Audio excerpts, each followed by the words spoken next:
سپہر کے 3 بجے ہیں۔ السلام علیکم، یہ ریڈیو پاکستان ہے۔ عرفانہ شاہین سے خبریں سنیے۔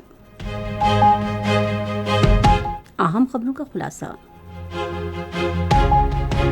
وزیر اعظم کی زیر صدارت وفاقی کابینہ کا اجلاس اختتام پذیر ہو گیا ہے۔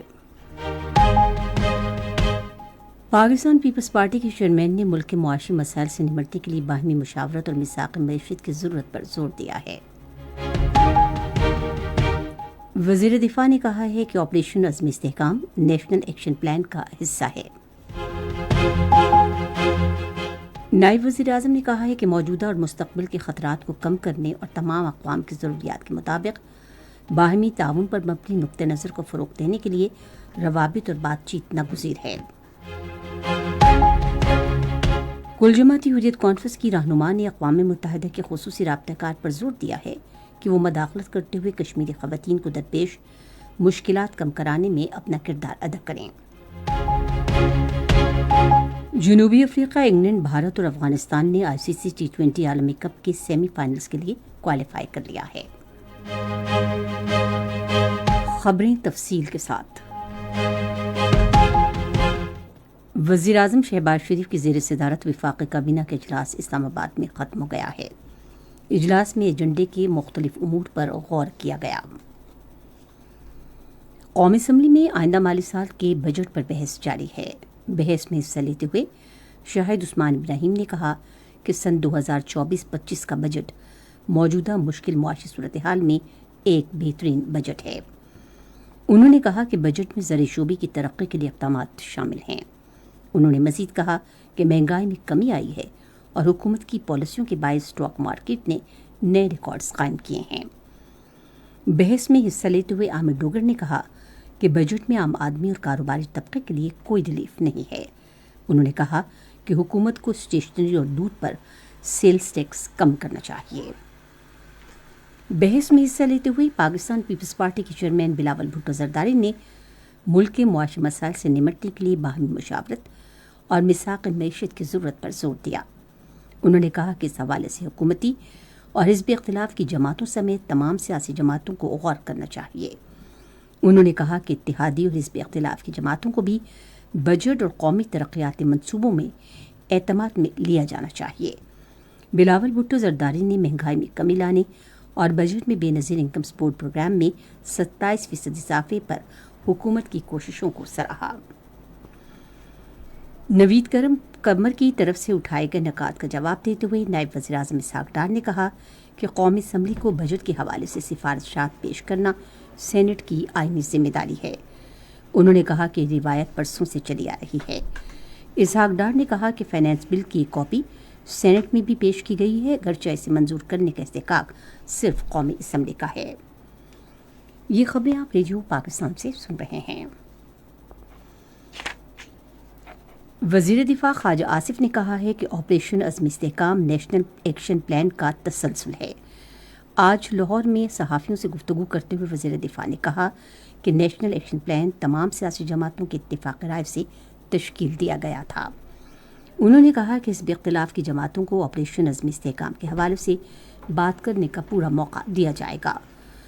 وزیر دفاع نے کہا کہ یہ قومی سلامتی کا مسئلہ ہے اور ذرائع ابلاغ کو اس حوالے سے اپنا کردار ادا کرنا چاہیے۔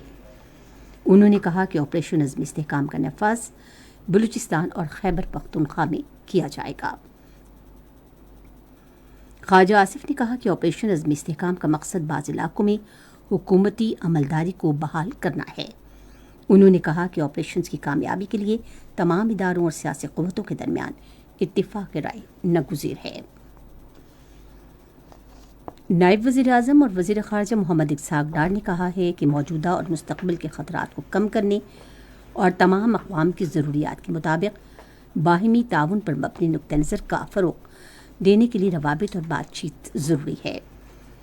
آج اسلام آباد میں ایک تقریب سے خطاب کرتے ہوئے انہوں نے کہا کہ پاکستان ایک ایسے نقطہ نظر کی پختہ حمایت کرتا ہے اور ایسا نقطہ نظر جس میں مخالفت کے بجائے تعاون کو ترجیح دی جائے اور اقوام متحدہ کے چارٹر اور بین الاقوامی قانون پر اعتماد اور عزم پر مبنی ہو۔ وزیر خارجہ نے کہا کہ پاکستان امن اور ترقی کے درمیان ضروری تعلق کے اصول کا مضبوط حامی ہے۔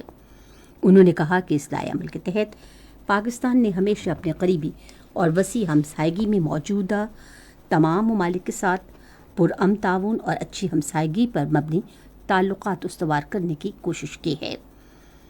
چین کے ساتھ سدا بہار تصویراتی تعلقات پر روشنی ڈالتے ہوئے نائب وزیر اعظم نے کہا کہ چین پاکستان کا سب سے قابل، بھروسہ اور قابل اعتماد دوست ہے۔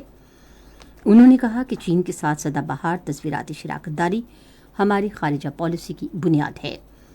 اسحاق ڈار نے کہا کہ وزیر اعظم شہباز شریف کا چین کا حالیہ دورہ اور چینی رہنماؤں کے ساتھ ان کی گہری مشاورت سے اس تعلق اور سی پیک کے کلیدی کردار کے حوالے سے دونوں ملکوں کے عزم کا اعادہ ہوا ہے۔ اسحاق ڈار نے افغانستان کا ذکر کرتے ہوئے کہا کہ ایک پرامن، مستحکم، متحد اور خوشحال افغانستان پاکستان کے فائدے میں ہے۔ انہوں نے کہا کہ تمام دھڑوں کی حکومت میں شمولیت اور تمام افغانوں کے حقوق کے تحفظ کو اجاگر کرنے کے علاوہ پاکستان زور دیتا ہے کہ اس بات کو یقینی بنایا جائے کہ افغانستان کی سرزمین کسی بھی ملک کے خلاف دہشت گردی میں استعمال نہ ہو۔ وزیر داخلہ محسن نقوی نے متعلقہ حکام کو ہدایت کی ہے کہ ملک میں اسمگلنگ کی روک تھام کے لیے بلا امتیاز کارروائی جاری رکھی جائے۔ انہوں نے ایک بیان میں کہا کہ اسمگلنگ کے خلاف عدم رعایت کی پالیسی نافذ کی جانی چاہیے کیونکہ اسمگلنگ نے ملک کی صنعت اور معیشت تباہ کی ہے۔ وزیر داخلہ نے اسمگلنگ کے خلاف پاکستان کوسٹ گارڈز کی کارکردگی کی بھی تعریف کی۔ اس سے قبل پاکستان کوسٹ گارڈ نے اتھل چیک پوسٹ اور گوادر کے علاقہ نالہ دشتی میں اسمگلنگ کی کوشش ناکام بنا دی۔ کارروائی کے دوران کوسٹ گارڈز نے گٹکا، چھالیا اور ایرانی تمل تیل سمیت ممنوعہ اشیاء قبضے میں لے کر 13 غیر قانونی تارکین وطن کو بھی گرفتار کر لیا۔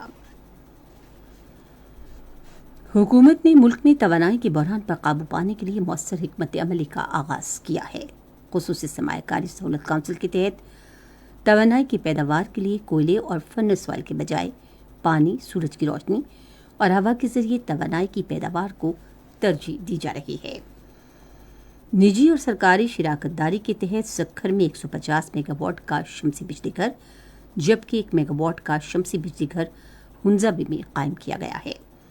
خصوصی سرمایہ کاری سہولت کونسل کی معاونت سے ملک میں $10 ارب کی سرمایہ کاری سے تیل صاف کرنے کا ایک نیا کارخانہ لگانے کے معاہدے پر بھی دستخط کیے گئے ہیں۔ آزاد جموں کشمیر حکومت آج مالی سال 2024-25 کے لیے اپنا بجٹ پیش کر رہی ہے۔ وزیر خزانہ عبدالماجد خان سحر 3 بجے آزاد جموں کشمیر قانون ساز اسمبلی میں بجٹ پیش کریں گے۔ وزیر اعلیٰ خیبر پختونخوا کے مشیر برائے سیاحت اور ثقافت زاہد چند زیب نے نجی شعبے کو سیاحت کے شعبے کے فروغ میں مکمل شمولیت کی دعوت دی ہے۔ پشاور میں ٹرانسپورٹ ایسوسی ایشن کے ایک وفد سے گفتگو کرتے ہوئے انہوں نے کہا کہ صوبے میں ٹرانسپورٹرز کی سرمایہ کاری کو تحفظ فراہم کیا جائے گا۔ اس موقع پر انہوں نے صوبے میں مختلف مقامات کی سیاحت کے لیے ٹرانسپورٹرز کو گروپ سیاحت کے لائسنس بھی دیے۔ کل جماعتی حریت کانفرنس کی آزاد جموں کشمیر شاخ کی رہنما اور کشمیری مندوب شمیم شال نے کشمیری خواتین اور لڑکیوں کے خلاف انسانی حقوق کی سنگین خلاف ورزیوں کو اجاگر کرنے کے لیے خواتین اور لڑکیوں کے خلاف تشدد کے بارے میں نمائندہ خصوصی ریما السلم سے ملاقات کی۔ جنیوا میں اقوام متحدہ کی انسانی حقوق کے ایک اہم اجلاس کے موقع پر شمیم شال نے نمائندہ خصوصی کو مقبوضہ جموں کشمیر کی تشویشناک صورتحال سے آگاہ کیا جہاں خواتین کو 1989 سے بے حرمتی اور توہین آمیز سلوک کا سامنا ہے۔ حریت رہنما نے تعلیمی اداروں میں طاقت اور بیلٹ گن کے استعمال کی طرف بھی توجہ دلائی جس کے نتیجے میں اسکول جانے والی درجن لڑکیاں بینائی اور تعلیم سے محروم ہو گئیں۔ انہوں نے نمائندہ خصوصی پر زور دیا کہ وہ مداخلت کریں اور کشمیری خواتین کو درپیش مشکلات کم کرانے میں اپنا کردار ادا کریں۔ ریڈیو پاکستان آج سحر 3:20 پر اپنے قومی نشریاتی رابطے پر اسلام کے تیسرے خلیفہ حضرت عثمان غنی رضی اللہ تعالیٰ عنہ کے یوم شہادت کی مناسبت سے حضرت عثمان غنی رضی اللہ تعالیٰ عنہ کے فضائل اور مناقب کے حوالے سے تیسرا سیمینار نشر کرے گا۔ ICC T20 عالمی کپ کے سیمی فائنل کی تمام ٹیموں کا تعین ہو گیا ہے۔ لائن اپ کے مطابق افغانستان، جنوبی افریقہ، انگلینڈ اور بھارت نے سیمی فائنل کے لیے کوالیفائی کر لیا ہے۔ پہلے سیمی فائنل میں جمعرات کو افغانستان کا مقابلہ جنوبی افریقہ سے ٹیروبا میں ہوگا۔ یہ میچ صبح 5:30 بجے شروع ہوگا۔ دوسرا سیمی فائنل اسی روز پروویڈنس میں انگلینڈ اور بھارت کے درمیان کھیلا جائے گا۔ یہ میچ 7:30 بجے شروع ہوگا۔ میگا ایونٹ کا فائنل ہفتے کو کھیلا جائے گا۔ محکمہ موسمیات کی پیشگوئی کے مطابق آئندہ 24 گھنٹوں کے دوران ملک کے بیشتر علاقوں میں موسم زیادہ تر گرم اور خشک رہے گا، تاہم گلگت بلتستان، کشمیر، بالا خیبر پختونخوا، خطہ پوٹوہار، جنوب مشرق سندھ اور شمال مشرق بلوچستان میں کہیں کہیں گرج چمک کے ساتھ بارش کا امکان ہے۔ آج ریکارڈ کیا گیا بعض بڑے شہروں کا درجہ حرارت: اسلام آباد اور پشاور 40، لاہور 42، کراچی 41، کوئٹہ 33، گلگت 32، مری 28، مظفر آباد 39، سری نگر 29، جموں 40 اور لیہ 19 ڈگری سینٹی گریڈ۔ خبریں ختم ہوئیں۔ مزید خبروں اور تجزیوں کے لیے ہماری ویب سائٹ ہے radio.gov.pk اور فیس بک کے link radio Pakistan news official پر آپ ہماری ان خبروں کی براہ راست ویڈیو اسٹریمنگ بھی ملاحظہ کر سکتے ہیں۔